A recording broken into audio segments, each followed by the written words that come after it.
France Inter. L'histoire du monde, Anthony Bélanger, c'est donc un article du New York Times qui a retenu votre attention. Oui, un reportage qui résume parfaitement son titre. Les États-Unis détruisent les derniers stocks de leur immense arsenal d'armes chimiques. Le quotidien avance même une date aujourd'hui.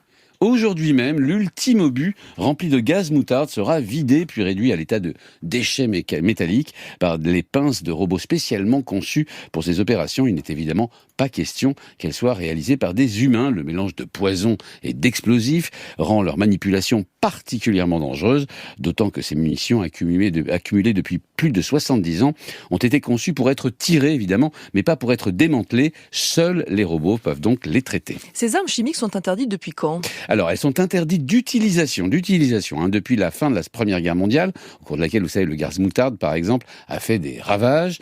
Mais il a fallu attendre 1993 pour qu'un traité international interdise leur fabrication et ordonne la destruction des stocks existants. La Grande-Bretagne a achevé de détruire les siens en 2007, l'Inde en 2009 et la Russie en 2017. On parle bien des stocks publiquement admis par les pays signataires. Le stock des États-Unis était si vaste qu'il a fallu près de 30 ans pour en venir à bout et un dépassement budgétaire de 2900%. Le New York Times parle entre autres d'1 million d'obus américains chargés de gaz moutarde. Mais il y avait toutes sortes d'horreurs, des mines antipersonnelles remplies de gaz neurotoxiques ou des bombes aéroportées capables de napper une forêt entière d'un nuage de gaz sarin. Et on est certain qu'il n'existe plus aucun stock ?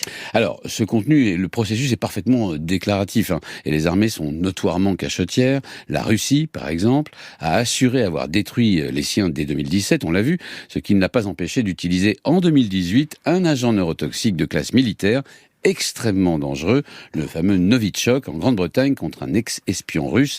Il s'appelait Sergei Skripal et sa fille. Une affaire qui avait mis en danger une ville entière, Salisbury, et entraîné la destruction d'immeubles entiers contaminés et de dizaines de matériels suspects, dont des voitures que les autorités britanniques avaient choisi d'enterrer.